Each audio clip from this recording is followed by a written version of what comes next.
এরপর প্রশ্ন হলো, আমি এবং আমার পরিবার যদি জান্নাতি হই তাহলে কি একসাথেই থাকবো? যদি থাকি তবে কি সেটা অল্প সময় নাকি স্থায়ী?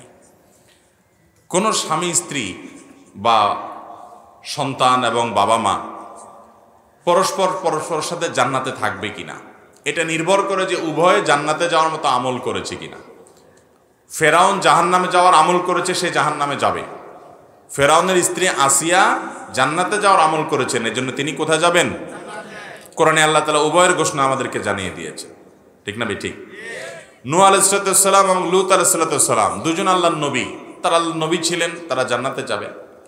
তাদের স্ত্রী তাদের প্রতি ঈমান আনে নাই, তারা জাহান্নামে যাবে। অতএব স্বামী স্ত্রী একজন জান্নাতে গেলে বাই ডিফল্ট আরেকজন জান্নাতে যাবে, ব্যাপারটা এরকম না। একজন জান্নাতে গেলে অপরজন যদি ঈমান আমল নিয়ে যেতে না পারেন তার জাহান্নামে যাওয়া লাগতে পারে। এখন কেউ বলতে পারেন জান্নাতীদেরকে তো আল্লাহ তাআলা কোনো কষ্ট পেতে দিবেন না, জান্নাত আজা কে আজারে নাবাসত কাসে রা বা কাসে কারে নাবাসত, সেখানে তো কোনো কষ্ট হবে না, মানসিক শান্তি থাকবে। এখন কোনো নারী জান্নাতে গেলেন, তার স্বামী তার গুনাহের কারণে জাহান্নামে গেলেন, বা কোনো স্বামী জান্নাতে গেলেন, তার স্ত্রী গুনাহের কারণে জাহান্নামে গেলেন, তাহলে তিনি মনে কষ্ট পাবেন না? স্ত্রীকে স্বামীকে মিস করবেন না?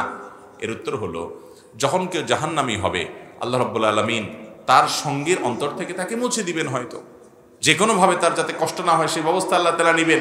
দুনিয়ার এই জীবনটাকে আখিরাতের আলমুল গায়েবের জীবনের সাথে, অদৃশ্যের জীবনের সাথে হুবহু একই মনে করা এটা সঠিক নয়, এটা বোকামি। বরং আমরা এখানে যেমনটা চিন্তা করি সেটা একরকম নাও হতে পারে। অনেকে বলে যে আমি দুনিয়াতে আখিরাতে তো জান্নাতে আল্লাহ যা চাবেন তা দিবেন, তো কেউ যদি বিড়ি সিগারেট খাইতে চায় আল্লাহ তা দিবেন কিনা? এর উত্তর হলো যে এই যে কুরুচি, এই নোংরা রুচি দুনিয়াতে আপনার হয়তো হয়, আপনি যখন জান্নাতে যাবেন আপনার এই কুরুচি থাকবে না, বিধায় আপনার টেনশন করার দরকার নাই। পিতা যদি মৃত্যুর আগে কোনো সন্তানকে আলাদা করে কোনো সম্পত্তি দেওয়ার ওসিয়ত করে যান, তবে সে ওসিয়ত মানা যাবে কি না, নাকি ইসলামী শরীয়ত মতে সমান ভাগে ভাগ করতে হবে? কোনো পিতা যদি জীবদ্দশা ওসিয়ত করে যান যে আমার অমুক ছেলেটাকে তোমরা ওই জমিটা দিয়ে দিবা, বাকিগুলা ভাগ করবা, অমুক মেয়েকে দিবা, বাকিগুলা ভাগ করবা, এরকম যদি ওসিয়ত করে যায় তাহলে সে ওসিয়ত গ্রহণযোগ্য হবে না। কারণ নবী আলাইহিস সালাম বলেছেন, লা ওয়াসিয়াতা লিওয়ারিস, কোনো ওয়ারিসের জন্য কোনো ওসিয়ত করা যাবে যার জন্য নির্দিষ্ট হিস্সা কোরআনে ঠিক করে দেওয়া আছে। ছেলে মেয়ে বাবা মার সম্পদে নির্দিষ্ট হিস্সা পাবে কি পাবে না? অতএব তাদের জন্য আর বাবা মা কি করতে পারবে না? ওসিয়ত করে যেতে পারবে। তাহলে ওসিয়ত কার জন্য করতে পারবে? ওসিয়ত করতে পারবে এমন ব্যক্তির জন্য যে ব্যক্তি তার ওয়ারিস না। যেমন একজন অচেনা মানুষকে দিল, পালক পুত্র পালক মেয়ে থাকলে তাদেরকে দিল, নাতি নাতনি থাকলো, নাতি নাতনিরা ওয়ারিস না, এই জন্য দাদা তার ছেলে ঘরে নাতিকে, মেয়ের ঘরের নাতিকে বা নাতনিকে যদি বলে যে ঠিক আছে আমার নাতিকে এই জমিটা দিও, আমার নাতনিকে এই জমিটা, তাদেরকে ওসিয়ত করতে পারে, তাদের জন্য ওসিয়ত করলে জায়েজ হবে। সেটা 1/3, তার টোটাল সম্পদের 1/3 মধ্যে হলে সর্বোচ্চ ওর মধ্যে কার্যকর হবে, এর বেশি করলে বাকিটুকু কার্যকর হবে না। কিন্তু যদি ছেলে মেয়ের জন্য ওসিয়ত করে যায় বাপ মা, তাহলে সে ওসিয়ত কার্যকর হবে না। অনেক সময় আমরা জায়েজ না জায়েজ দেখি না, আল্লাহ তাআলার আদেশ এসে দেখি না, বাস ওসিয়ত করছে চোখ বন্ধ করে সেটা নিজের অধিকার মনে করি, এটা ভুল। এরপরে প্রশ্ন হলো, সাউন্ড সিস্টেমে গান বাজনায় ভাড়া দিয়ে টাকা উপার্জন করা জায়েজ হবে কিনা? এটা তো তার ব্যবসা, ব্যবসা হলেই কি সেটা জায়েজ হয়ে যাবে? কেউ হারাম ব্যবসা করে, মদের ব্যবসা করে, যদি বলে এটা তো আমার ব্যবসা, তো আপনার ব্যবসা তো হালাল হতে হবে।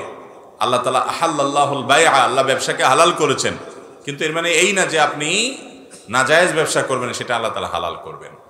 অতএব সাউন্ড সিস্টেমের ব্যবসা যদি করেন, আপনার মাইক, আপনার সাউন্ড সিস্টেম, আপনার লাইট, আপনার অন্যান্য যে সমস্ত আয়োজন আছে, এগুলো এমন কাজে ভাড়া দিবেন যে কাজটা হালাল এবং বৈধ। যেটা হারাম সে কাজে আপনি ভাড়া দিতে পারবেন না। যদি দেন তাহলে আপনি গুনাহের ভাগীদার হবেন। ওই যে আল্লাহ বলেছেন, ওয়ালা তাআওয়ানু আলাল ইসমি ওয়াল উদওয়ান, তোমরা পাপ এবং সীমালঙ্ঘন কাজে কেউ কারো সহায়তা করো না। একজন গান বাজনার অনুষ্ঠান করেছে, আপনি সেখানে ভাড়া দিয়েছেন, তাহলে তার কাজটা করতে আপনি সহায়তা করলেন, বিধায় এটা কি হবে না? জায়েজ হবে। মুশকিল হলো যারা বিশেষ করে ডেকোরেশনের ব্যবসা করেন, এইরকম জায়গায় যদি ভাড়া না দেন তো আর জায়গায় খুঁজে পাবেন না, দেখা যাবে।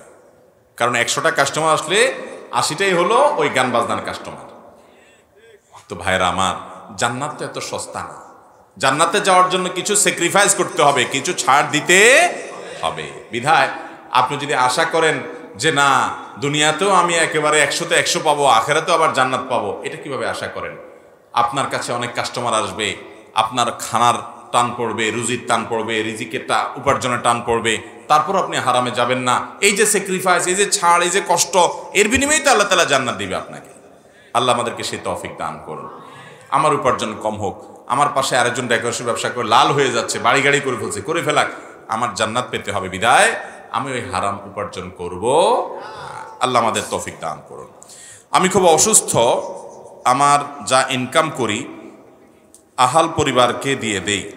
আমি অল্প টাকা ইনকাম করি, আল্লাহর উপর কি ভরসা করে চিকিৎসা করব না ভাবছি, এখন আমার করণীয় কি?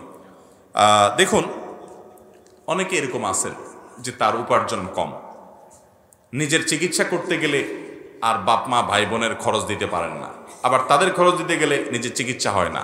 তো এই ক্ষেত্রে তার জন্য নিজের চিকিৎসা না করে পরিবারের ভরণ পোষণ দিলেন জায়েজ হবে কিনা? উত্তর হলো এটা জায়েজ হবে। কারণ চিকিৎসা গ্রহণ করা সব সময় ফরজ না, চিকিৎসা গ্রহণ করাটা সুন্নাহ সাধারণ অবস্থাতে। আপনি যদি মনে করেন যে আল্লাহর উপর আমি তাওয়াক্কুল করলাম, আমি আজওয়া খেজুর খেলাম, আমি দোয়া করলাম, আমি কোরআন থেকে শেফা গ্রহণ করলাম, আল্লাহ তাআলা চাইলে এখান থেকে আমাকে শেফা দিতে পারেন, আর আল্লাহ না চাইলে ওষুধ খেয়েও আমার শেফা নাও হতে পারে, আমি আল্লাহর উপর তাওয়াক্কুল করলাম আর পরিবারের ভরণ পোষণ দিলাম, এটা জায়েজ হবে, এটার কারণে গুনাহ হবে না। আর যদি আপনি নিজে চিকিৎসাও করেন, আবার পরিবারকে যতটুকু না হলে ততটুকু দেওয়ার চেষ্টা করেন, তো সেটাও আপনার জন্য জায়েজ হবে। কিন্তু আপনার চিকিৎসা করাটা আপনার জন্য ফরজ বা ওয়াজিব নয়, যেটা তরক করলে আপনার কি হবে? গুনাহ হবে। এরপরে প্রশ্ন হলো, আমি একজন যুবক, আমি সালাত পড়ি, বেশিরভাগ সময় অসুস্থ থাকি, আল্লাহ কেন আমাকে বেশি বিপদের মুখে ফেলেন? আমাকে কিছু আমলের কথা বললেন যাতে করে বিপদে আমি সবর করতে পারি। ভাইরা আমাদের অনেকেরই অভিযোগ যে আমি এত নামাজ কালাম পড়ি, তাও আমার এত বিপদ আসে কেন? আরেকটা আছে আমার সাথে পরিচিত, ওইটা নামাজ কালাম পড়ে না, তারপরে সে খুব সুখে শান্তি আছে। অনেক সময় এরকম হয় কি হয় না? শুধু তাই না, অনেক লোক দেখা যায় আগে বেনামাজি ছিল, বিপদ আপদ ছিল না, এখন নামাজ শুরু করছে, একটার পর একটা বিপদ, একটার পর একটা সমস্যা। হয় কি হয় না? দেখুন, নবী করিম সাল্লাল্লাহু আলাইহি ওয়াসাল্লামের একটা হাদিস আছে, আল্লাহ কাউকে ভালোবাসলে তার কিছু আলামত আছে, মার্কা আছে। আল্লাহ কাকে পছন্দ করেন, কাকে ভালোবাসেন, কিছু পছন্দ, কিছু আলামত আছে। এই আলামতেরগুলোর ভিতরে একটা আলামত হলো, ইন্নাল্লাহা ইযা আহাব্বা কওমান ইবতালাহুম, আল্লাহ যখন কাউকে ভালোবাসেন তাকে পরীক্ষায় ফেলেন। তাকে কি করেন? তাকে পরীক্ষায় ফেলেন। নবীগণ তাদের সম্পর্কে আপনার হাদিসে আছে, আসাদুন নাসি বালাআন আল আম্বিয়া সুম্মাল আমসাল ফাল আমসাল, সবচেয়ে বেশি বালা, সবচেয়ে বেশি বিপদ মুসিবত এসেছে তাদের জীবনে, তারা কারা? নবী রাসূলগণ। তাদের সাথে যাদের যত বেশি মিল হবে, তাদের জীবনে বিপদ আপদ তত বেশি আসবে।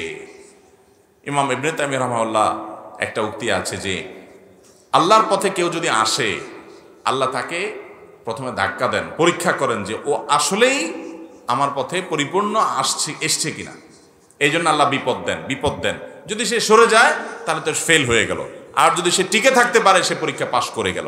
এই জন্য ভাইরা, আপনি নামাজ পড়েন, আল্লাহর পথে এসেছেন, তারপরে বিপদ আসছে, এটা আল্লাহর তরফ থেকে পরীক্ষা, এটাকে আপনি জয় করার চেষ্টা করেন, এই চ্যালেঞ্জে আপনি জেতার চেষ্টা করেন। এখন কথা হলো, এই কষ্টে আপনি সবর করবেন কিভাবে?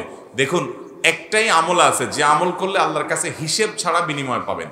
আল্লাহর কাছে হিসাব করে আমরা কি পার পাইতে পারবো কি আমাদের ময়দানে? হিসাব ছাড়া যদি পার হতে চান, তাহলে তার জন্য আমল হলো সবর করা। কি করা?